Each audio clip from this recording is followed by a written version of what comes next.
근데 이 땅으로 내려오니까 바뀐다 이 말이죠. 그래서 체질도 육적으로 바뀌어서 허기를 심하게 느끼게 되었습니다. 닥치는 대로 풀과 과일을 뜯어 먹었지요. 공룡 중 일부는 실수로 죽인 동물의 피냄새를 맡은 후부터 육식도 시작했습니다. 공룡들은 대부분 덩치가 크므로 그 체구를 지탱하기 위해서 엄청난 양의 먹이를 먹어야 했지요. 그러니까 워낙 이 체구도 큰데 여기 지상에 있는 동물들은 그때는 평화롭게 살았으니까 뭐 잡아먹고 그런 게 없잖아요. 다 식물을 먹고. 그러니까 누구에 밟혀서 이렇게 죽고 이런 걸 생각을 못 하니까 못하고 그냥 다니다가 발에 밟혀서 죽기도 하고, 그러니까 이제 피냄새를 맡게 되고 이렇게 한다 이 말입니다. 이로 인해 지구의 자연 환경은 급속도로 황폐해졌습니다. 여러분, 코끼리는 뭘 먹고 살까요? 어떻게 짐승 먹고 사나요? 아니, 고기 먹고 사나요? 아니면 풀 먹고 사나요? 예? 풀 종류 먹고 살죠? 나뭇잎을 먹는다든가 풀을 먹고 사는데, 코끼리가 고기를 먹는다고 생각해 보세요. 코끼리도 고기 먹습니다.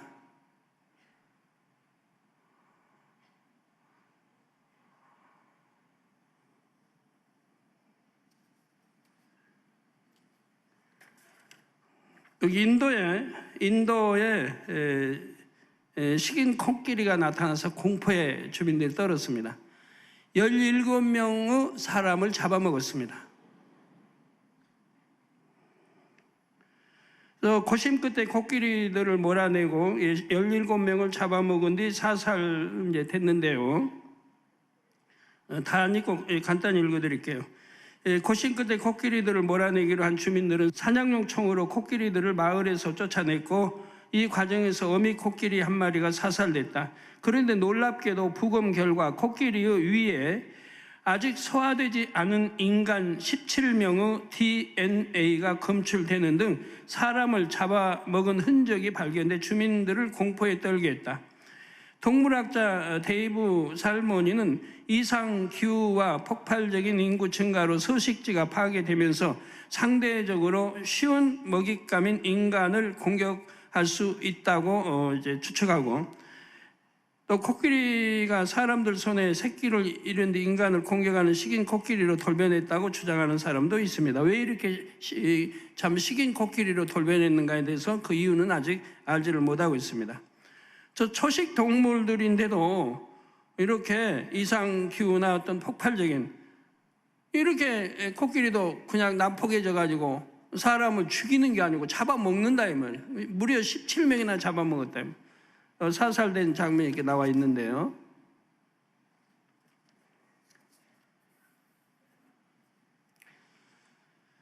그래서 에덴 동산에서 내려온 이제 이런 공룡도 지금 환경이 완전히 다르지 않습니까? 기후가 다르고 환경이 달라요. 좋은 환경은 아니잖아요. 에덴 동산에 비하면. 그리고 육의 세계로 빠지니까 배고픔을 느끼게 되고, 그러면서 금방 이렇게 또 난폭해지는, 여러분도 뭐 여름에 아주 그냥 뭐 더운 여름이 이제 되면 30한 5, 6도 올라간다고 해봐요. 그러면 괜히 짜증이 나잖아요. 그냥 신경질을 하고 짜증이 나고. 하나님 믿기 전에, 진리 안 살기 전에는 그랬잖아요. 괜히 짜증이 나고 더워서. 이 공룡도 마찬가지인 거죠. 성도 여러분, 지구의 환경 오염을 가중시킨 또 다른 요인이 있었습니다. 그것은 바로 공룡의 배설물입니다. 공룡이 에덴 동산에 살 때에는 먹이를 섭취하면 체내에서 100% 분해되었기에 배설할 일이 없었다고 했지요. 그런데 이 땅에 내려온 후로는 먹고 나면 배설을 하게 되었습니다. 큰 덩치를 가진 수많은 공룡들이 배설하기 시작했으니 그 양도 엄청났지요. 이로 인해 지구는 빠르게 오염되었습니다. 대표적인 초식 동물인 소 한 마리가 하루에 트림으로 방출하는 메탄가스만도 약 280리터나 된다고 합니다. 초식 공룡은 육식 공룡보다 대체로 몸집이 큰 것으로 알려졌습니다. 현재까지 발견된 공룡 화석 중 가장 긴 초식 공룡은 길이가 약 40m, 무게는 150톤에서 200톤으로 추정되지요. 한번 상상해 보세요. 얼마나 거대한 공룡인가.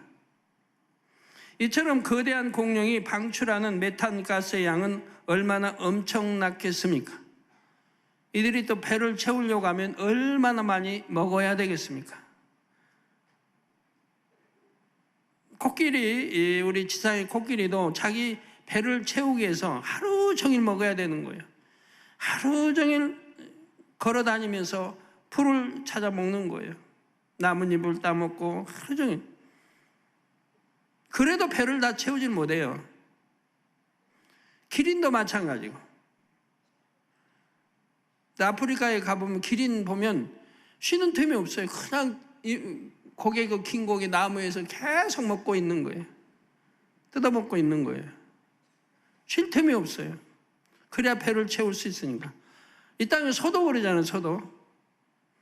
소도 저기 이제 들판에 이렇게 매 놓으면요. 계속 먹고만 있어요. 낮잠 자고 자고 뭐 하여튼 쉰다는 시간은 별로 못 봐요. 그저 뜯어먹고만 있는 거지. 트리뿐만 아니라 배설물에서도 메탄가스가 발생합니다. 과학자들 중에도 공룡이 방출한 메탄가스가 지구 대기를 오염시켰다는 이론을 주장하는 사람이 있습니다. 이것은 동물의 생태와 공룡의 크기를 안다면 당연히 도출될 수밖에 없는 결론이지요. 그러나 그들의 그 생각이 맞다는 건 아니에요. 그들 오랜 세월 동안을 따지는 거고, 이거는 이 공룡은 그렇지 않았기 때문에, 그렇지만 이론적으로는 그렇다는 얘기입니다.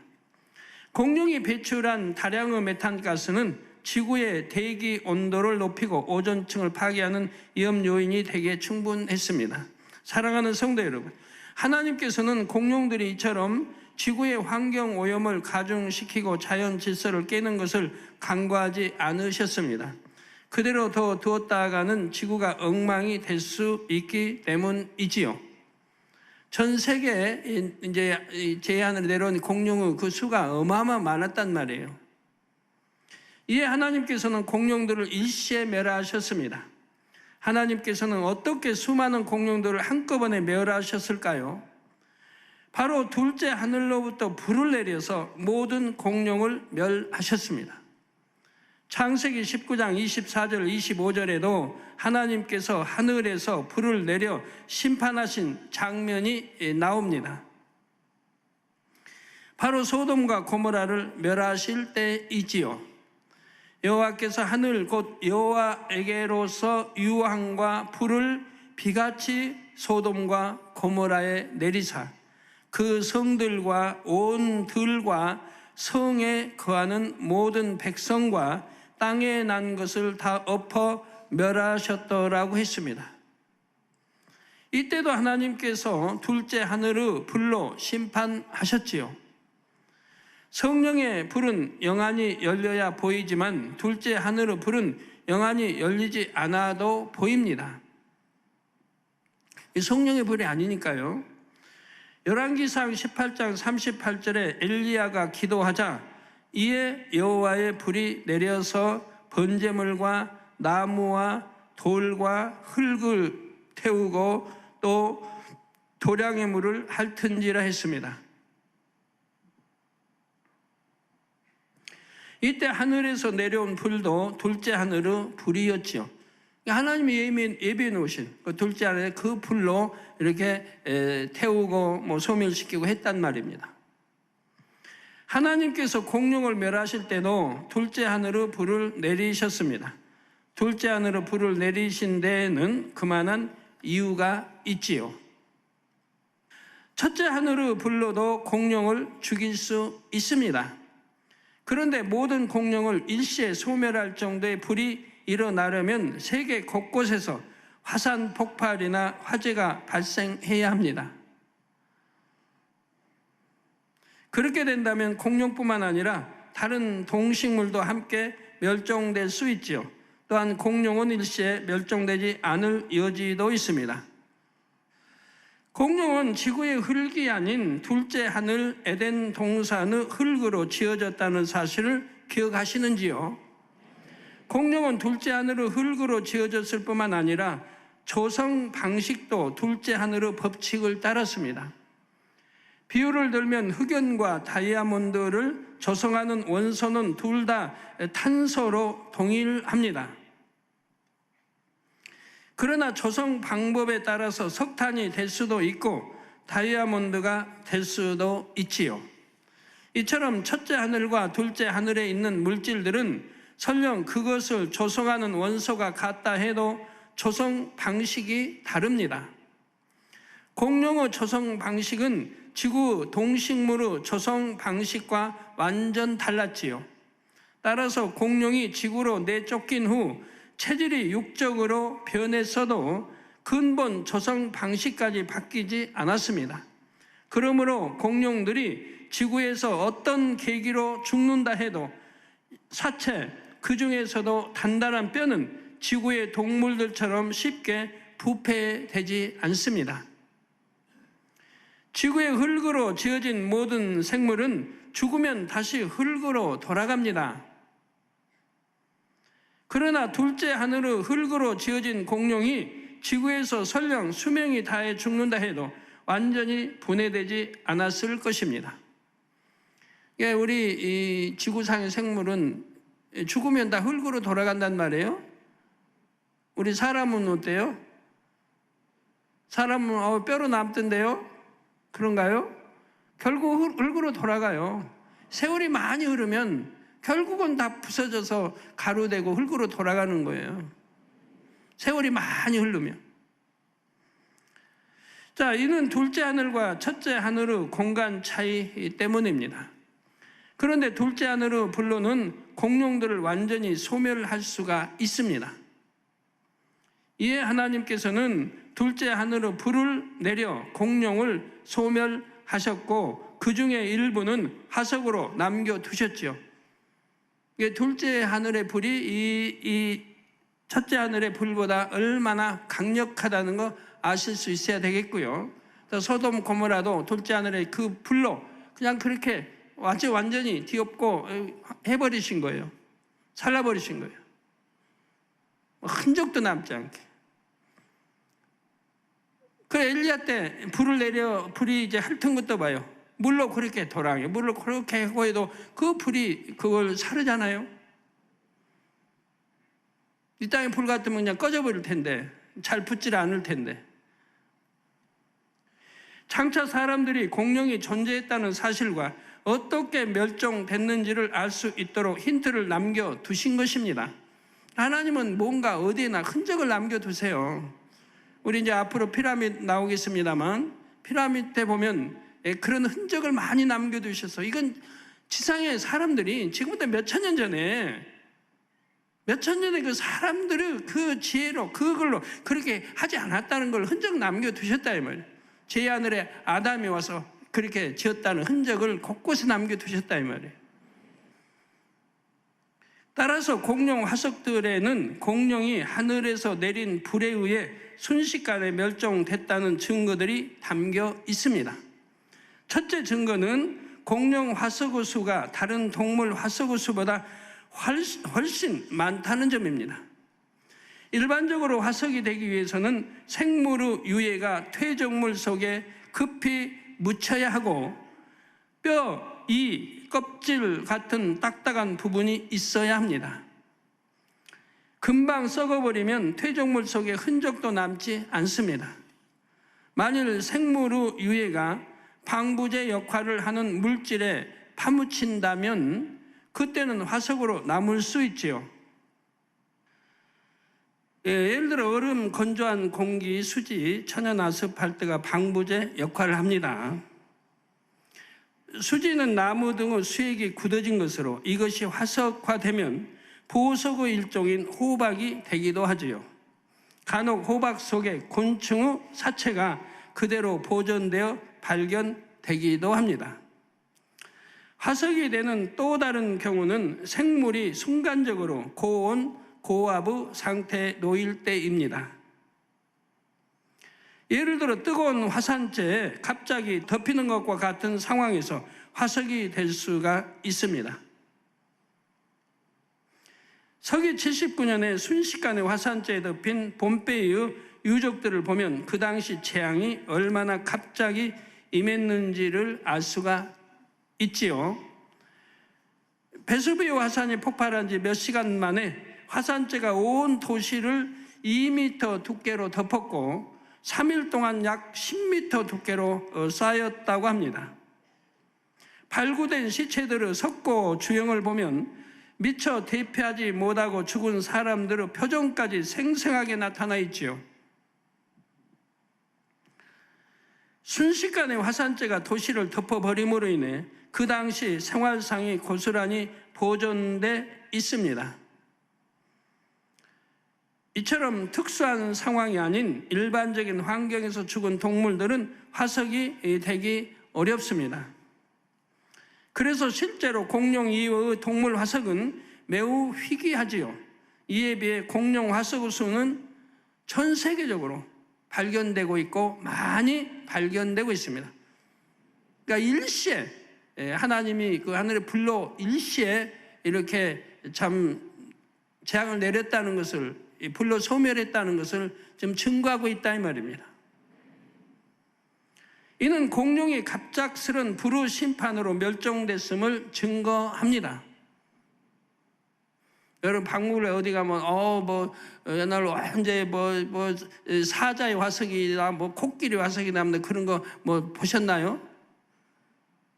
아마 힘들 거예요. 난 들어도 못 봤으니까. 그러나 공룡 화석은 나라마다 가보면 공룡 화석은 볼 수가 있죠. 많은 나라에. 공룡들이 하늘에서 내린 불로 인해 순식간에 멸종됐음을 나타내는 둘째 증거는 공룡의 알과 발자국 화석들입니다.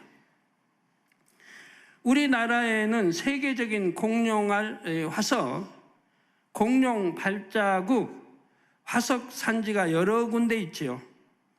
공룡알 화석, 공룡 발자국, 저기 공룡 발자국 화석이 나오고 있습니다. 또 산지가 여러 군데 있습니다. 경기도 화성군 시와호 주변에서는 공룡알 화석이 130여 개 발견됐고, 전남 보성군 등량면 선소 해안 일대에서 100여 개가 발견됐습니다. 공룡알 지금 화석이 보이고 있습니다. 화면에 발자국들이 지금 보이고 있고요. 공룡알 보셨어요? 저게 공룡알이에요.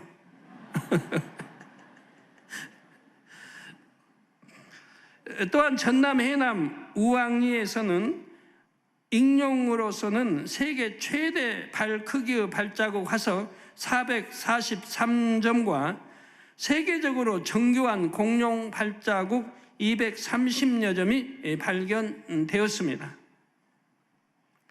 공룡 발자국 화석입니다.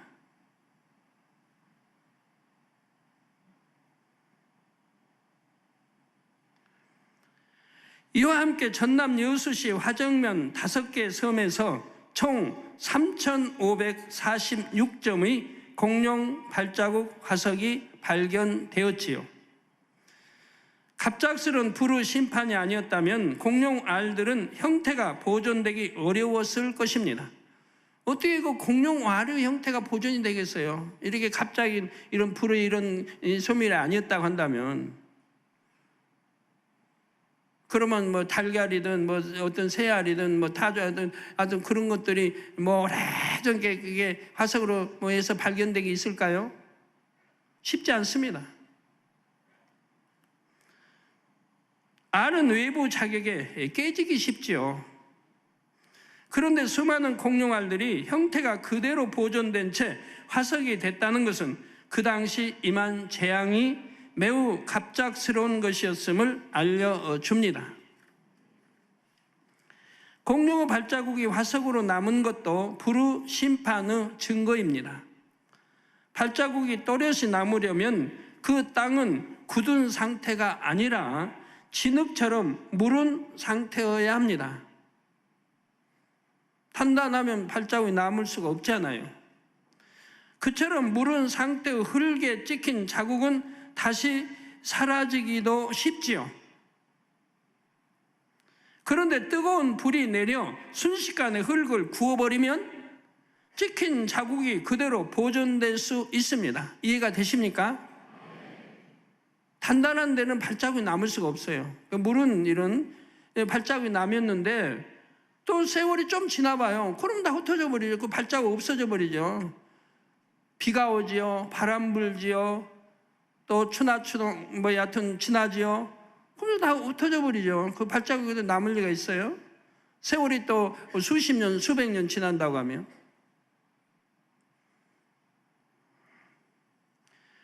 그런데 이건 뜨거운 불이 내려 순식간에 흙을 구워버렸다 이 말이에요. 그래서 찍힌 자국이 그대로 보존될 수가 있다 이 말입니다. 이처럼 공룡 화석들은 공룡이 어떻게 멸망당했는지를 우리에게 분명히 말해줍니다. 성도 여러분, 그러면 세상의 과학자들은 공룡 멸종을 어떻게 설명할까요? 세상의 과학자들도 공룡이 어떤 한 시점에 갑자기 멸종됐다는 점을 인정하면서 매우 의아하게 생각합니다. 일반적으로 어떤 동물의 멸종은 일정한 기간 동안 천천히 진행되지요. 개체수가 점점 줄어들다가 결국 사라지고 마는 것입니다. 그래서 우리나라에도 세계 곳곳에 그래서 개체수가 사라지는 것은 나라에서 보존하게 하고 사냥도 못하게 하고 만약에 사냥에 죽인다면 거기에 대한 또 제어벌을 받게 되잖아요. 그런데 공룡은 종류도 다양하고 개체수도 많았는데 거의 일시에 사라져버렸지요. 참고로 전 세계적으로 지금까지 발견된 공룡 화석의 종류는 1000여 종이 넘습니다. 이렇게 많은 종류의 수많은 공룡들이 일시에 멸종되었기에 그 원인에 대해서도 의견이 분분하지요. 어떤 사람은 갑작스런 기후변화 때문이라고 하고 어떤 사람은 바이러스에 의한 것이라고 합니다. 또 외계 별의 폭발로 인한 방사선 때문이라고 주장하는 사람도 있습니다. 그러나 그 어떤 주장도 구체적인 증거를 제시하지 못하고 있어서 충분한 설득력을 갖추지 못했지요. 이런 가운데 비교적 최근에 등장한 것이 바로 운석 충돌에 의한 공룡 멸종설입니다. 커다란 운석이 나라와 지구에 충돌하면서 지구에 엄청난 변화가 일어났고 이로 인해 공룡이 멸종됐다는 주장이지요. 만일 직경 10km의 운석이 지구에 충돌하면 그 위력은 히로시마에 투하된 원자 폭탄의 50억 배에 달한다고 합니다. 50배가 아니고 50억 배에 달한다 이 말입니다. 이게 어마어마하지 않습니까? 또 이것은 냉전 시대에 미국과 구소련이 보유했던 2만 5천 개의 핵폭탄을 일시에 터뜨렸을 때보다도 1만 배 가까운 위력을 나타낸다고 하죠. 이거 어마어마하잖아요. 직경 10km 운석이 지구에 충돌했을 때 말입니다. 직접 실험해 본 것은 아니지만 계산했을 때의 수치상으로는 그렇습니다. 바로 이러한 위력을 가진 운석 충돌이 있었고 이로 인해 지구 곳곳에서는 화재와 화산 폭발이 일어났다는 것입니다. 그 결과 급격한 기후 변화가 나타났지요. 이전까지는 온난한 기후에서 살던 공룡들은 갑자기 찾아온 추운 날씨로 인해 환경에 적응하지 못했습니다. 식량도 고갈되어 결국 멸종하게 되었지요. 이것이 운석 충돌에 의한 공룡 멸종설입니다. 이러한 주장을 뒷받침하는 증거로 중생대와 신생대 지층 사이에 있는 특별한 지층을 제시하였습니다. 이 지층은 공룡들이 멸종한 때로 추정되는 중생대 말기에 지구상에 큰 변화가 있었음을 나타내 주지요. 이 지층에는 이리듐이라는 원소가 다량 함유되어 있습니다. 이리듐은 주로 운석이나 화산재에 많이 함유되어 있는 성분입니다. 이 이리듐이 지구 전 지역에 분포된 약 2cm 두께의 붉은 점토층에서 발견되고 있지요. 이는 곧 이 시기에 지구상의 운석이나 화산 폭발에 의한 커다란 변화가 전 세계적으로 발생했다는 증거라는 것입니다. 그래서 과학자들은 이 증거를 토대로 운석 충돌에 의한 공룡 멸종설을 주장하지요. 그런데 공룡 멸종 이론도 시간이 지남에 따라 수정되었습니다. 처음에는 한 개의 소행성이 지구와 충돌했을 것이라고 가정했습니다. 1990년대에 들어와서는 한 개가 아니라 여러 개의 운석이 한꺼번에 충돌했다는 견해가 제기됐지요. 이것은 세계적인 지구화학자인 데이빗 칼리슬 박사가 그의 저서에서 밝힌 내용입니다. 둘째 하늘에서 불이 내렸다는 사실을 상상하지 못하는 과학자들은 그 불의 실체를 여러 개의 운석이라고 생각하는 것이지요. 과학이 발달할수록 점점 더 진실에 가까운 연구 결과가 발표되고 있습니다. 그렇지만 운석 충돌에 의한 공룡 멸종설에도 의문이 따릅니다. 운석의 충돌로 공룡이 일시에 멸종됐다면 어떻게 다른 생물들은 살아남았는가 하는 점입니다. 다 멸종해버려야죠. 지구상에 있는 생물체는 다 멸종해버려야죠. 나무들, 풀인들 남아날 수 있습니까? 공룡을 멸종시킬 만한 엄청난 변화에도 식물들은 그대로 보존이 되었지요. 또한 조류, 파충류, 포유류를 비롯한 대부분의 동물이 살아남았습니다. 만약 커다란 운석이 지구에 충돌했다면 공룡 이외의 모든 생물들도 똑같이 엄청난 환경 변화라는 재앙을 겪었을 것입니다. 그런데 유독 공룡만 완전히 멸종되고 다른 동식물들은 보존되었지요. 그러니 운석 충돌에 의한 공룡 멸종설도 공룡 멸종에 대한 정확한 해답이 아닙니다. 다른 멸종 이론들도 의구심을 주기는 마찬가지입니다.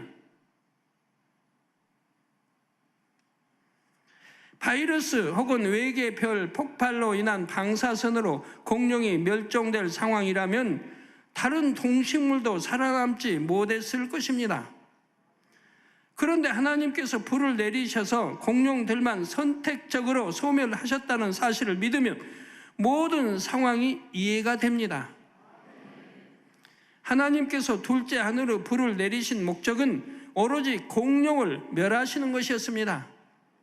따라서 하나님께서는 불을 비같이 전 세계에 내리시되 공룡 이외의 다른 생물들은 얼마든지 죽지 않게 하실 수가 있었습니다.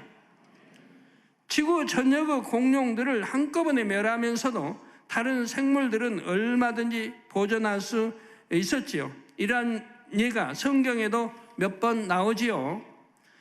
예를 들어 하나님께서 애굽 땅에 열재앙을 내리실 때에도 이스라엘 백성들이 살고 있는 고생 땅에는 아무 재앙이 임하지 않았습니다. 또 이 문설주에 피를 바르고 한 곡에는 전부 재앙이 다 지나갔잖아요. 틈타지 못해요. 그 집안에는 재앙이 그 죽음의 사자가 틀어지 못했습니다. 다 구분하여 정확하게 그 죽음의 사자는 집집마다 다니며 그 문설주에 피 바르지 아니한 그만 찾아다니며 장자들을 다 죽였단 말이에요.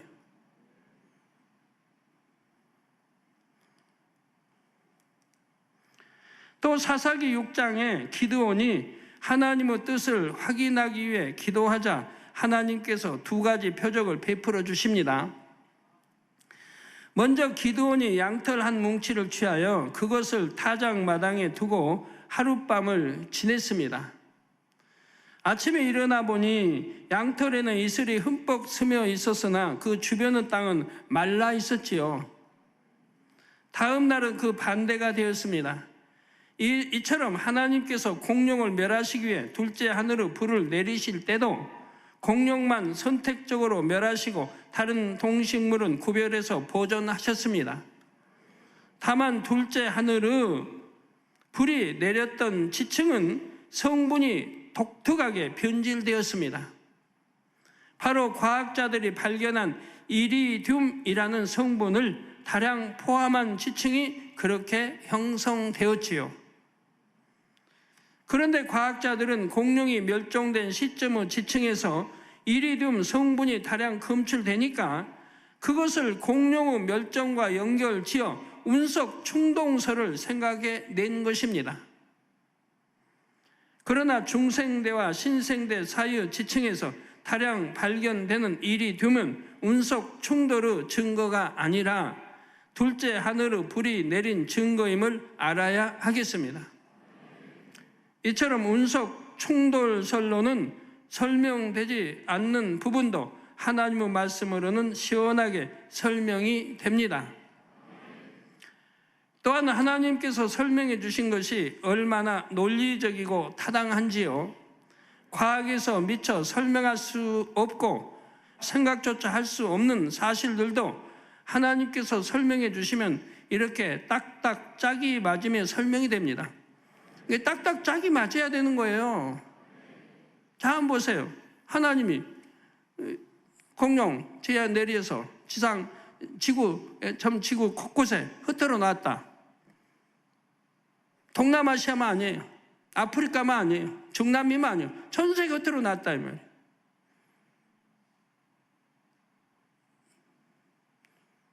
그런데 공룡은 전 세계에서 발견되지 않아요.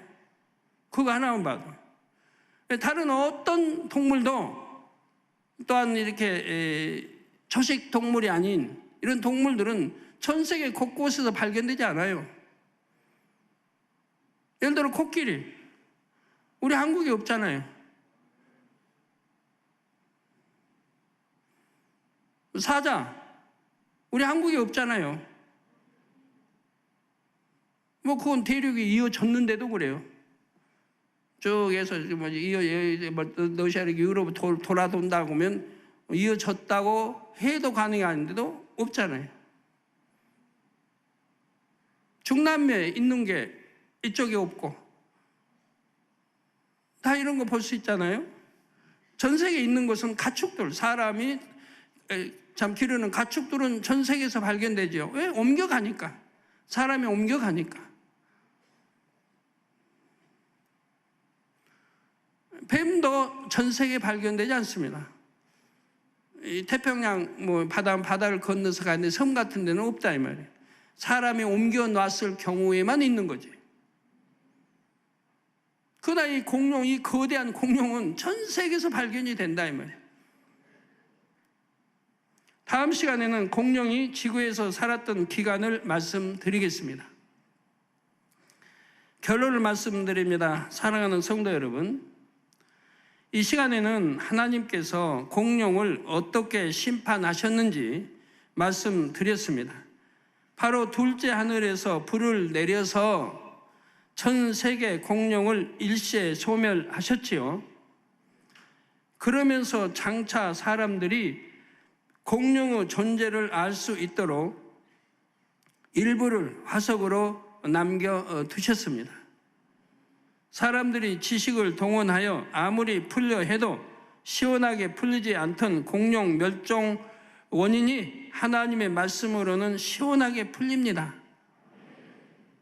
그리고 공룡이 이렇게 거대한 그런 공룡들이 진화돼서 이렇게 공룡이 됐다 하는 자체가 도저히 전에 설명했지만 말이 안 되는 것이라 이 말입니다.